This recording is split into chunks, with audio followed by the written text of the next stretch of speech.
Amazing. First of all, it's so good for me to be here, not just here today, but in the beautiful country of the United States of America. I had to leave my home country of Airstrip 1 3 weeks ago. Things were getting bad, and the travel ban is still in place, so I wasn't able to travel directly from the UK to the US. I had to actually go to Istanbul, Turkey for 2 weeks for some reason. And then from there, I made my way to Houston. I spoke at the Young America's Foundation National Student Conference earlier this week. And here we are today in Orlando for Revolution 2021, Young Americans for Liberty. So thank you for having me. So needless to say, we live in very strange and very interesting times, to say the least. Men can be women. I know this is the British women's deadlift and bench press record holder. You can Google that. Women can be men, and apparently white supremacy is a multiracial, multi-ethnic endeavor. That's what I've been told. I don't know. I've also been told that real communism is simultaneously a good idea and also one that has never been tried before, so we'll see. But we are living in a time and an age where it seems that reality itself is under attack. Over the past year and a half, to this day, we've got entire countries shut down where it is illegal to go outside, illegal to show your face and breathe fresh air in public, illegal to see your friends, hug your family members, so on and so forth. In the great state of Florida, this is one of the only places that has managed to stay sane throughout this entire thing. But it's wild. I mean, millions and millions of people around the world now live in fear of literally seeing human faces. There are people who would walk into this room right now and be absolutely terrified, want to call the authorities simply because we are here being normal. Governments in so-called liberal countries have quickly converted into what seem like authoritarian regimes. If you're seeing what's going on in many parts of Europe, many provinces in Canada, Australia, you're not even allowed to leave the country. If you're a citizen and you even have a passport, you're not allowed to even go back to the country without governmental permission. I mean, this is all happening in so-called free countries, and that is absolutely terrifying to me. There's all sorts of totalitarianism going on, all sorts of propaganda, absolute human rights violations, and now people want to create a two-tier society based on whether or not somebody has had an injection. If the government can force you to inject something into your body, the government can force you to do anything. People need to understand that. This is not about being anti-vax or anything like that. This is simply saying people should have a choice as to what medicines they take and what medical procedures they have done.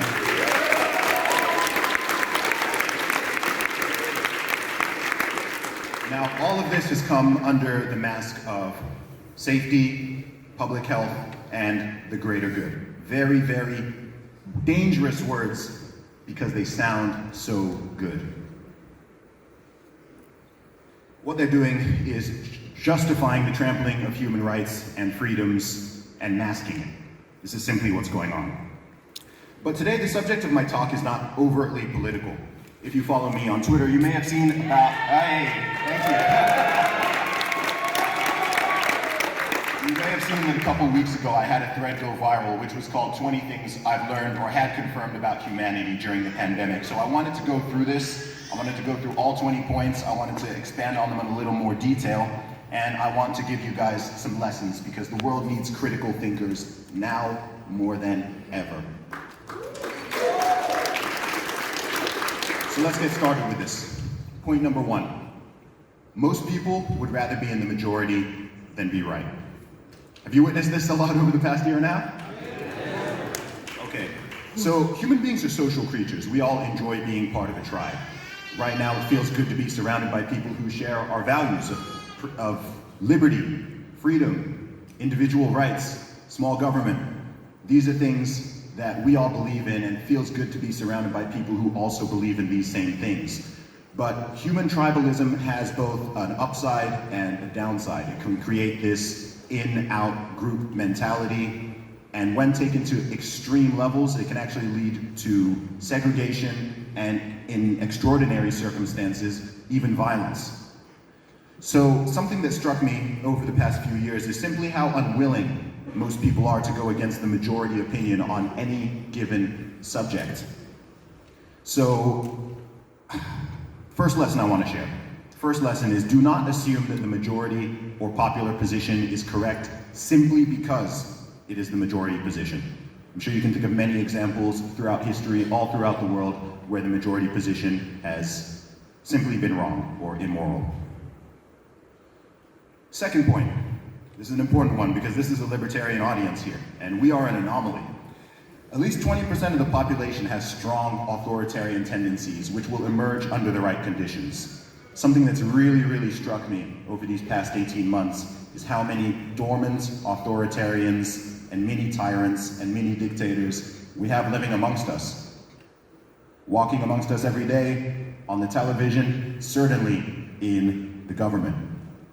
Now, to be clear, I am not equating the lockdowns, the mandates, and other restrictions and infringements on civil liberties with some of the greatest atrocities that happened throughout the 20th century, but you should certainly be able to understand how society can rapidly plunge into such darkness.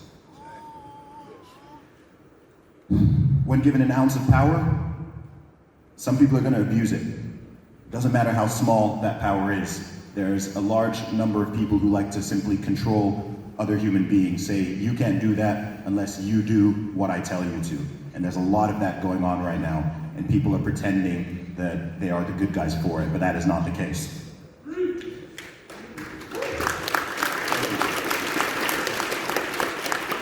So if we want to maintain a free society and individual rights, civil liberties, this is something that we always need to be vigilant of. At this point in the, I call it the scamdemic, but at this point in it, it seems very clear.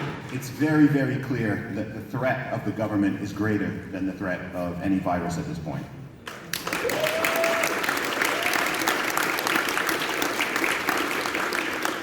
So lesson number 2 that I want to share with you is that society is always one emergency away from tyranny. Resist the urge to force other people to conform to all of your own beliefs and behaviors and to comply with everything you do, and be bold in the presence of authoritarian types who want to do that, because it only takes a small tyrannical majority to completely lord over the majority. Point number 3 is that the fear of death is rivaled only by the fear of social disapproval. In fact, the latter could be stronger.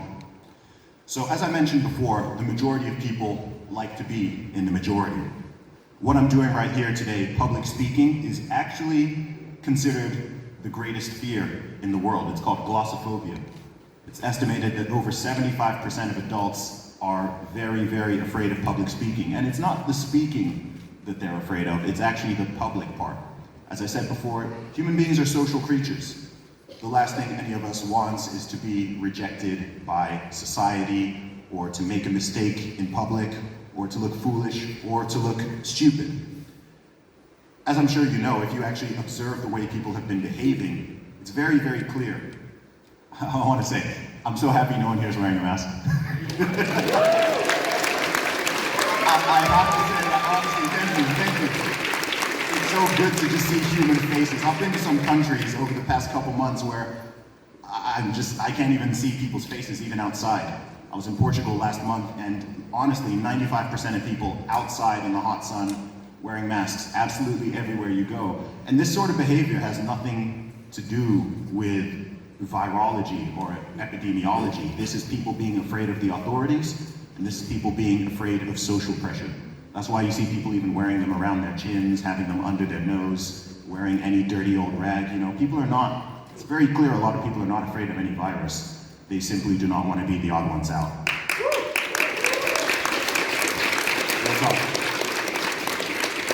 So lesson number 3 today. It's natural to want to fit in, but don't allow this to crush your own individuality or to cause you to do things that go against your own principles. Don't let society make you do things that you know to be wrong. Point number 4. Propaganda is just as effective in the modern day as it was 100 years ago.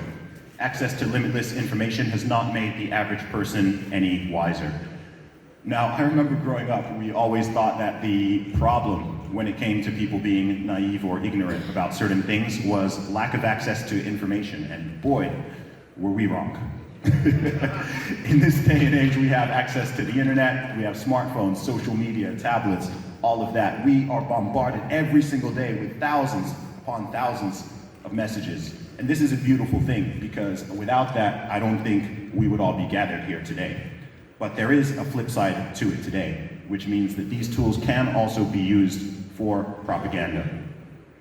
I'm sure we've got a lot of students of history here. If you look back into the 20th century in particular, oftentimes as a modern human being, it seems very difficult to understand how regimes like the Nazis or various communist parties that popped up over the course of time, how they were able to do what they did, because human beings are not, it's not like human beings were just evil then and we're good now. We're the same people. But propaganda is extraordinarily powerful, and it's important to know that every single day you are being influenced in various directions. So lesson number 4, understand that nobody is totally immune to the effects of propaganda, but you can strengthen and resolve yourself against the negative consequences of it simply by being aware that it exists. Don't allow people in government, people in media, etc., to play off of your emotions, especially fear. Fear is the most powerful and most controlling human emotion. Don't allow people to instill fear in you and use that to manipulate you. Thank you. Point number 5, anything and everything can and will be politicized by the media, the government, and people who trust them. After this past year, I don't think I need to explain this one. But there's a phrase that people often say, which is that everything is political. And I'm not actually a huge fan of that phrase. I don't think that everything necessarily should be political. I think the world, I think the USA, I think the UK, all of our countries, I believe, are overly politicized. Politics is slipping into everything. It's slipping into sports, the clothes people wear, the things people buy, everything is becoming about politics. And as you've learned, politics absolutely is important. We've had a real life example going beyond theory of showing state to state, country to country, city to city, how different forms of government affect the people. Really, we've seen this. It hasn't really so much been a left and right thing as it's been an authoritarian, libertarian thing. So I would imagine that the majority of people in this room, the thing that you are concerned about is the maintenance of your civil liberties, your basic human rights, and your freedom.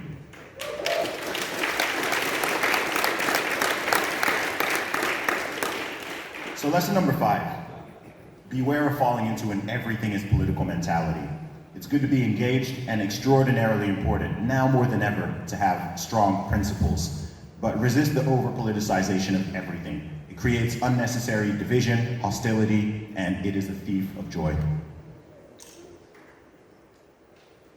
Lesson number 6, or point number 6. Some individuals and large corporations will gladly sacrifice human lives if it is conducive to their political and financial aspirations.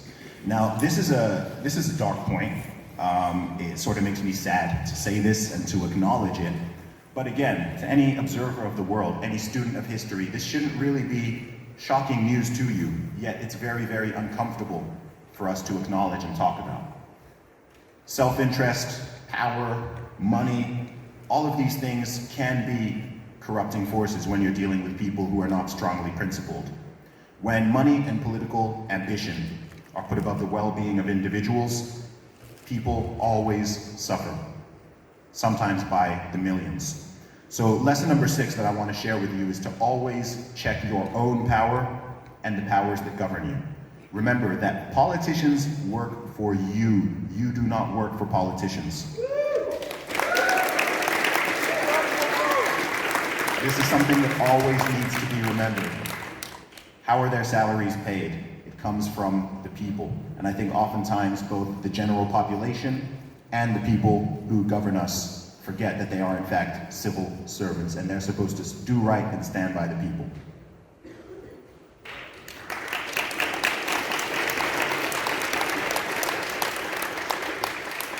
Lesson number 7. Most people believe the government acts in the best interests of the people, even many who are vocal critics of the government. Now, this has been something really interesting. I noticed, especially in my own country, the UK, that the people who voted for Boris Johnson have been far, far more critical and defiant of him and the Conservative Party over these past 18 months than the people who hate him and who didn't vote for him. So simultaneously, people are saying that they do not trust Boris Johnson and they do not trust the political party that's in charge, but then they're waiting at their beck and call every moment, every day for them to tell them exactly what to do, which is rather bizarre to me.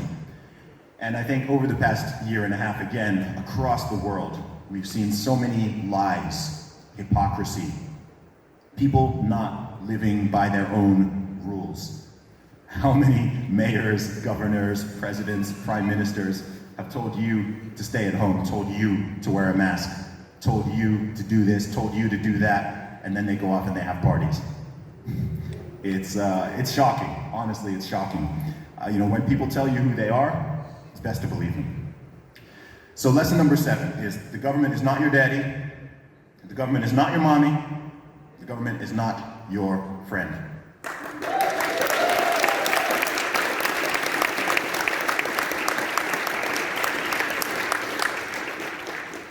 Like corporations seek to make profit, governments seek control and power. By definition, that's what they're there for.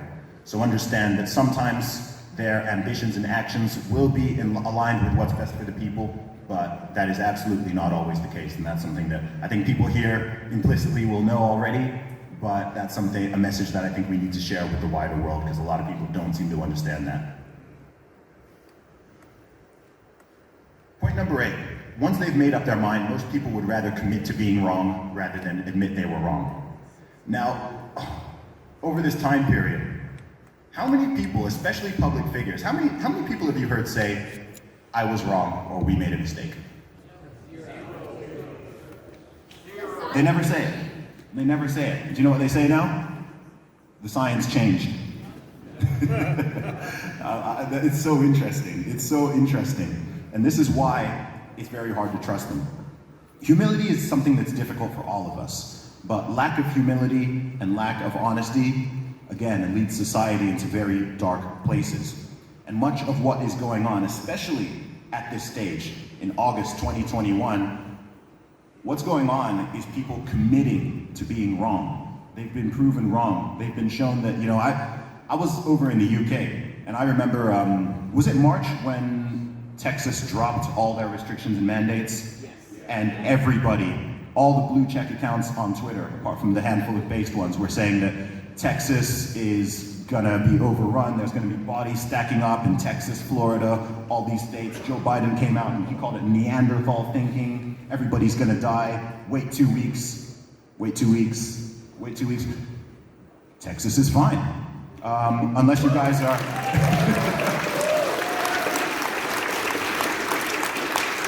I'm in Florida. I came here, I was on the plane, I was expecting to land in a mass graveyard, and I must say, for dead people, you guys are looking good.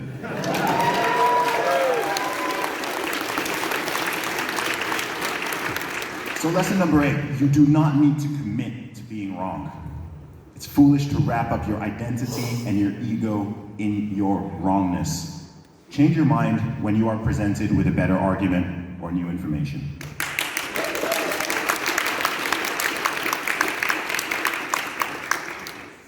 Point number 9, humans can be trained and conditioned quickly and relatively easily to significantly alter their behavior, for better or for worse.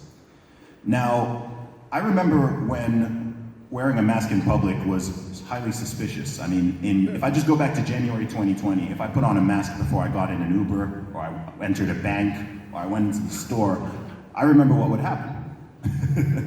And it's insane how rapidly what is abnormal and antisocial behavior has been normalized. As I said before, there are people who would be deathly terrified to simply enter this room. The rapid change in people's behavior has truly shocked me, and I believe that the old normal, who thinks that the old normal was better than the new normal? Everyone? Yeah? It used to be healthy until proven sick. Now it's sick until proven healthy. It used to be innocent until proven guilty. Now guilty until proven innocence. This is a dangerous inversion. Many people think that it's now virtuous to view their neighbors as a threat. They think it's virtuous to isolate themselves and segregate society based on who has or has not had a medical procedure, in absolute violation of even the Nuremberg Code. You think that humanity would learn by now. Now, is it possible? Is it possible that somebody could make you sick? Yes, but do you know when else it was possible? It's been possible for our entire lives. It's been possible all throughout human history. People are acting as if prior to 2020, nobody ever got sick or died. Human beings used to be immortal, apparently. Now, I feel bad for anybody who gets sick with this particular virus or any virus. But this is not something that's completely brand new, and humanity is strong and resilient, and we need to continue to move forward and not backslide.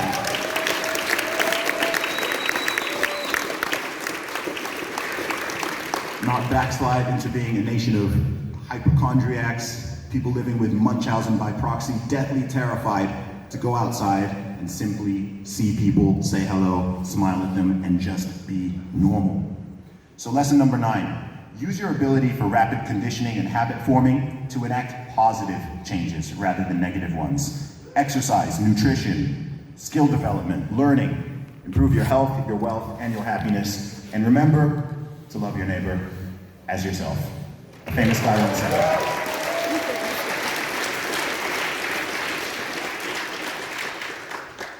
Point number 10. When sufficiently frightened, most people will not only accept authoritarianism, but demand it.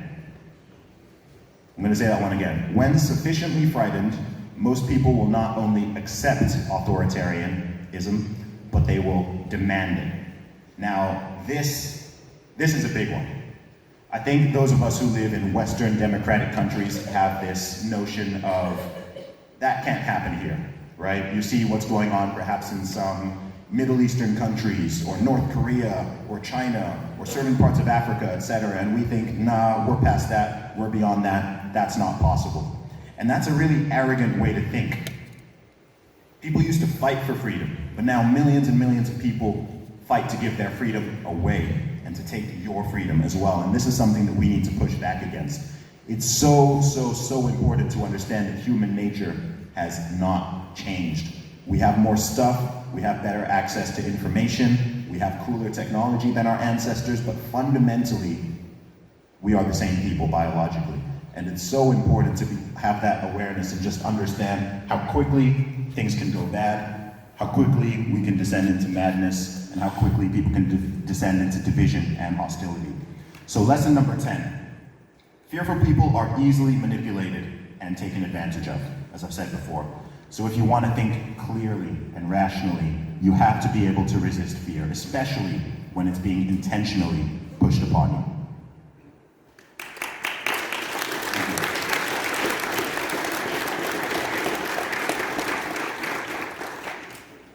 Point number 11. People who are dismissed as conspiracy theorists are often well-researched and simply ahead of the mainstream narrative.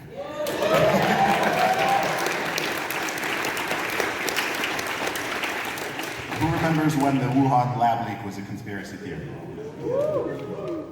Who remembers when vaccine passports were a crazy conspiracy theory? Right? It's been a great year for the conspiracy theorists, which is a shame because it's not a beautiful situation. I could go through many other things there, but that's just a couple. In fact, so many of my conspiracy theories have come true that I've run out of them. So if anyone has any good ones, I'm open to suggestions after the talk.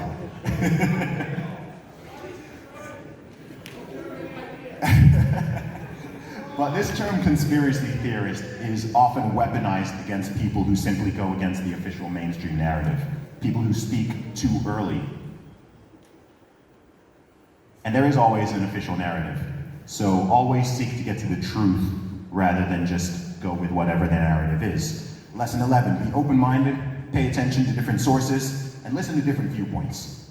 Yesterday's conspiracy theories are often spoiler alerts. Number 12, this is an important one. Most people value safety and security more than they value freedom and liberty, even if the safety is merely an illusion. Boy, I feel like I could do a whole talk on this point here.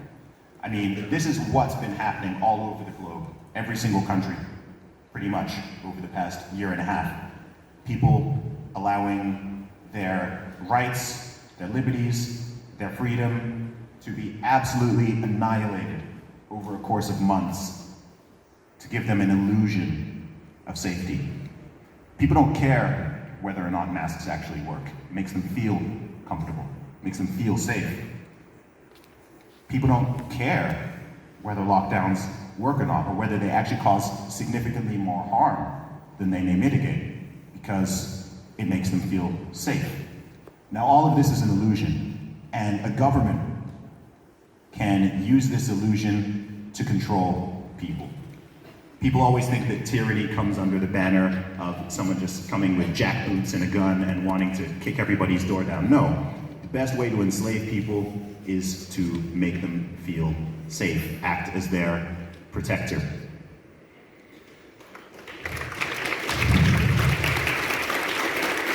And this is something we need a more honest conversation about.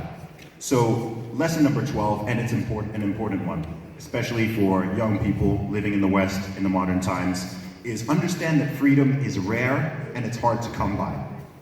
Most people do not value freedom as much as they claim they do. And understand that once it's gone, it's very hard to get it back.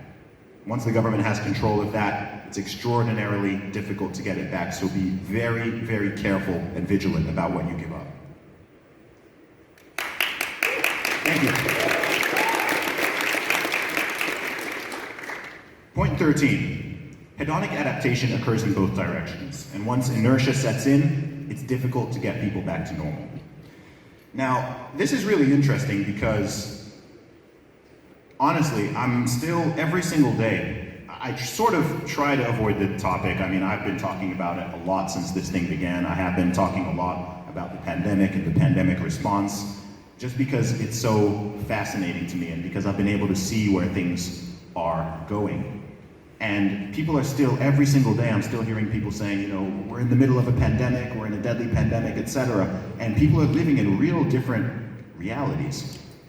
Now, at this stage of time, it's impossible to say that we are living in the middle of a pandemic. I mean, when I left the UK 3 weeks ago, COVID-19 was the 26th cause of death in the UK. But guess what was getting 90% of the media attention? 26th cause of death. Handful of people a day, some days 0, which is a good thing, by the way. But it seems that people don't want to just accept that, you know, people are still in war mode. People are still fighting, they're still in crisis mode. And the media is really, really stoking that. And people don't want to understand and accept, okay, this thing came, it's mostly gone. I personally believe, okay, this is just going to be something that's endemic, like, you know, the cold or the flu, etc. We got to get on with our lives. We've got to live. I'm happy that here in Florida, people have taken that approach from early. But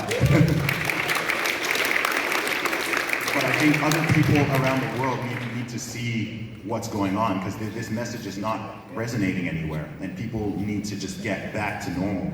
So it's important to understand that humans are highly adaptable, and that can be both a positive and a negative. So lesson number 13 is do not underestimate what people can get used to. What sounds crazy today could easily become a way of life for many people, millions of people, billions of people in just a few years. So let's make sure that we move forward rather than regressing backwards.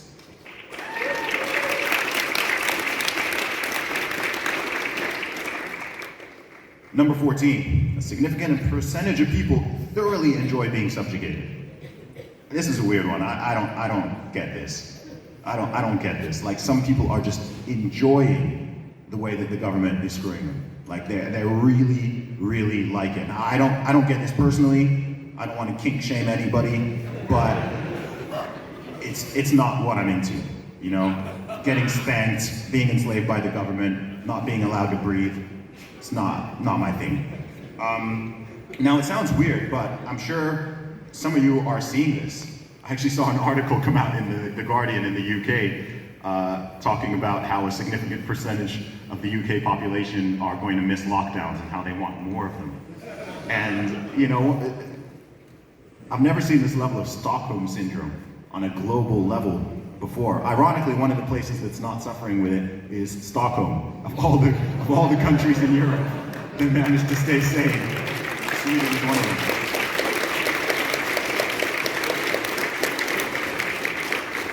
So lesson number 14. People can get addicted to being dominated and controlled. So again, do not assume that everybody values freedom in the same way that you do.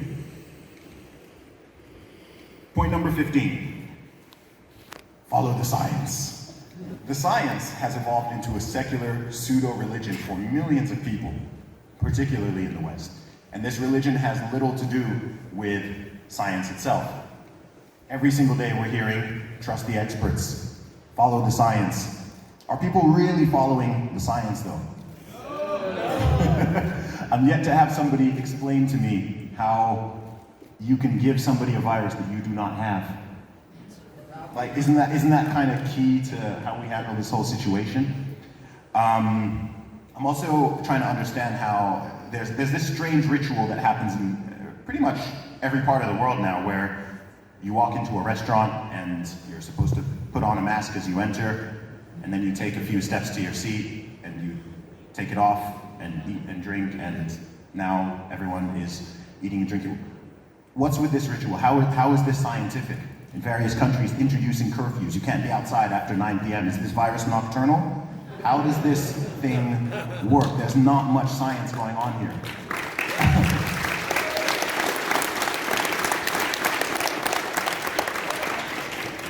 I've heard of universities where they're having wrestling matches, and during the wrestling, no masks during the wrestling, but then you're not allowed to shake hands after. I went to watch my niece. I want to watch my niece play football, or soccer, as you guys call it over here. And instead of playing 2 halves of, I think, 30 minutes each, it was split into 4 quarters of 15 minutes each. When I asked why, they said because of COVID. Am I dumb, or does that make no sense whatsoever, right? I was like, yeah, it's very, very strange. Last summer, in fact, we saw that Trump rallies, anti-lockdown protests, these were super spreader events. Black BLM protests reduced the spread. This virus is smart, man. This is a smart virus. It's very partisan as well. So I think it's important to understand, look, science is a process and a methodology. It's not an institution. It's not Lord Fauci. I know he claimed himself to be the science. But I think it's interesting to note that in the absence of God, people will often worship something else, and oftentimes that is the state, that is the science, or it could be an ideology.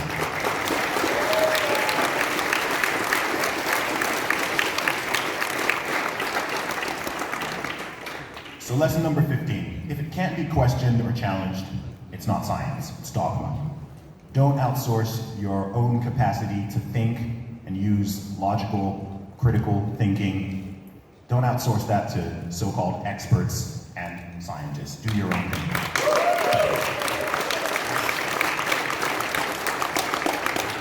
Don't simply trust the experts, question the experts. Don't simply follow the science, challenge the science, ask questions. You're allowed to. Number 16. Most people care more about looking like they're doing the right thing rather than actually doing the right thing. This is the difference between what we call virtue signaling and actually being a virtuous person.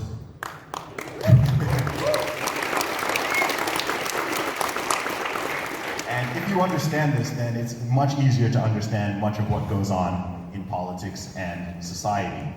People are trying to look good. They're not necessarily trying to do good.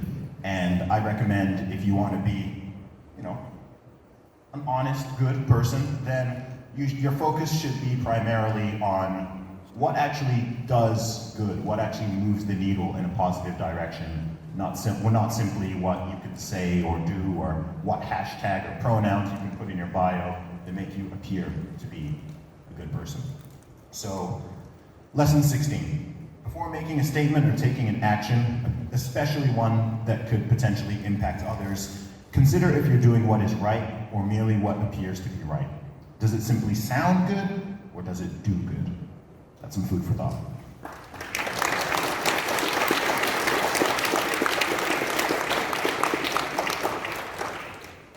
Point 17. Politics, the media, science, and the healthcare industries are all corrupt to varying degrees. Scientists and doctors can be bought just like politicians can be bought, and oftentimes the price is lower. Now, to clarify, I know many, many wonderful people in these fields. In fact, I'm from a family of doctors, lots of doctors in my family. But I often say that once you attach the word industry to something, it becomes different, right? So healthcare is a wonderful thing, but the healthcare industry has its flaws. Food is a wonderful thing. The food industry has its flaws. I'm big on fitness. Fitness itself is a fantastic, amazing thing, but once you attach the word industry to anything, music, wonderful thing, music industry is sketchy, okay? So once you attach the word industry, you attach a corrupting force. We're primarily libertarians in this room, people who believe in individual rights, capitalism, freedom, but it's important to understand that the profit incentive, if not set up in the right way, or if the government has its grubby hands in it, then these can be used to promote harmful and dangerous things. Let's not forget that they used to use doctors and scientists to advertise smoking and sugary soda, even to children. You can go and find old ads where they recommend giving 7-Up to babies. I mean, you know, or you've got those ones saying, X thousand physicians recommend this brand of cigarettes. So understand that people respond to incentives, and just because someone is a scientist or in the healthcare industry, etc., that doesn't mean that they're angelic and incorruptible. So lesson number 17. Corruption exists in virtually every field. Human beings are fallible, and no sector is immune from perverse incentives. Always keep this in mind.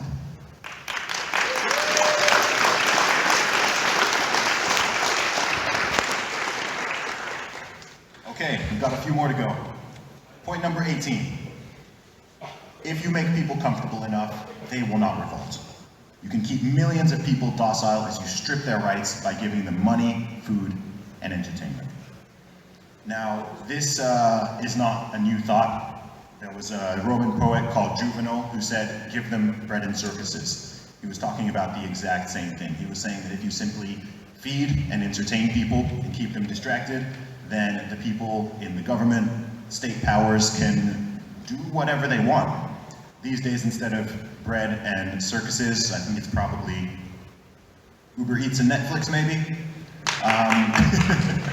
But you can keep people docile. I think over the past year and a half, one thing that has surprised me in a way, but not because I understand this, is the fact that very few people seem to have an issue with these repressive lockdowns and rules and the fact that it's been going on forever. Let's not forget that this started with 2 weeks to slow the spread and flatten the curve. I believe we're now on day 500 and something.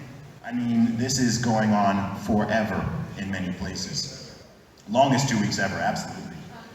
Another point that people don't make, actually, very few people have made this point, which is that this whole response is only possible because of modern day technology. If this pandemic had come in the early 2000s, the 90s, the 80s, etc., this response would not have even been an option. This response was not an option in much of the world, and they've done okay. It's only because you can tell millions and millions of people in the UK, USA, Canada, etc., hey, you can work from home. We'll just do Zoom meetings. Oh, kids can just do distance learning. If you're talking about lots of parts of the world, these things are simply not options. It's only technology that's enabled it. So we need to be careful that the technology we have available to us and that we're creating does not end up being what enslaves us.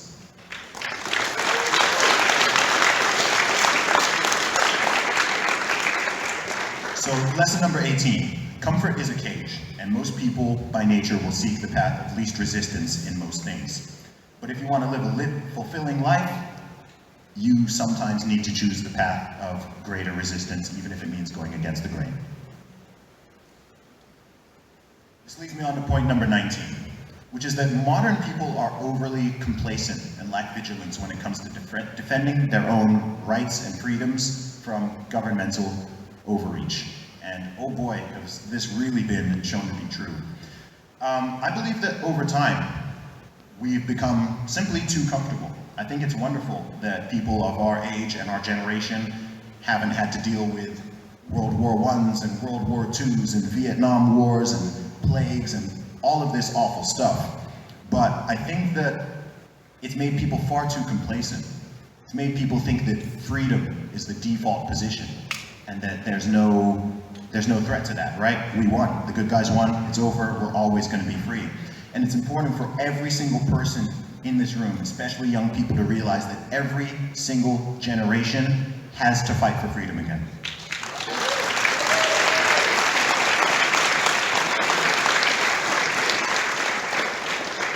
Society, and absolutely government, it always leans and tilts towards authoritarianism. Authoritarianism is the default state of humanity. It's the default state of the world, and it's what we've had all throughout history. I'm in the USA right now. What I love about the USA is that this is the first and perhaps the only country that was truly founded upon ideas of freedom and liberty.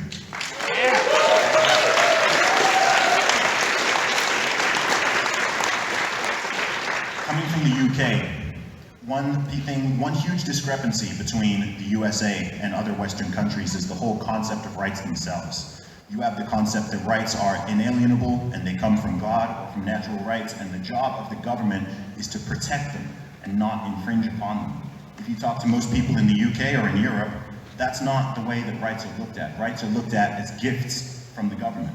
And if the government can give you these gifts, it can also take them away.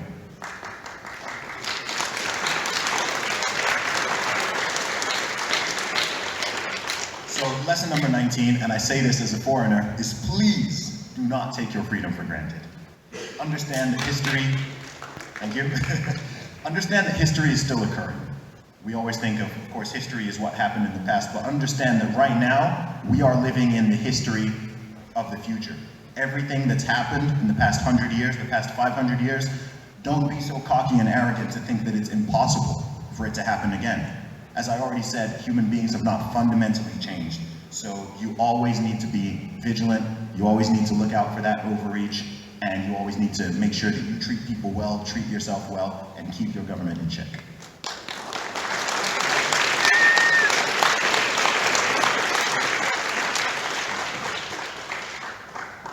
And point number 20. It's easier to fool a person than to convince them that they have been fooled. This is a quote that's commonly attributed to Mark Twain. I'm not sure if he actually said it or not. I wasn't able to verify any source on that. But due to various cognitive errors, sunk cost fallacy, cognitive dissonance, people trying to protect their egos, groupthink, etc., it's very hard for people to admit when they've been duped or when they've been lied to. People are in strong denial right now. So lesson number 20. Nobody likes being wrong, as we said before. But when you are proven to be so, it's better to take the short-term ego pain than it is to barrel off a cliff, metaphorically or perhaps even literally.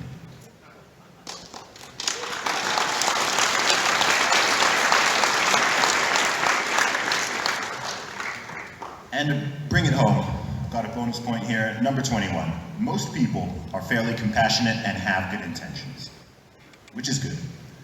As a result, most people really struggle to understand that some people, including our so-called leaders, can have malicious or perverse incentives. It's very hard for good people to understand that evil even exists, or that malicious, perverse incentives even exist. They always want to believe that the government, the state, our politicians, even the media are always working for the people, not against them. Now, in a perfect world, in unicornia, this would be the situation. But I'm sure every single person in this room knows, because you are all critical thinkers, you know that the media and the government does not always work in your... Yep, there we go. So, in closing, I hope that's given you some food for thought. As I said before, I think the world is absolutely in desperate need of critical thinkers. There hasn't been a lot of critical thinking been going on over the last years, and now society is suffering for it. It's important to be humble and understand that none of us are remotely perfect or completely free of cognitive errors, but let's strive to make less of them. Hopefully with these 20 points, these are some things that you can keep in mind for now and in the future, because our future does depend on it. Thank you very much for having me, and thank you for listening.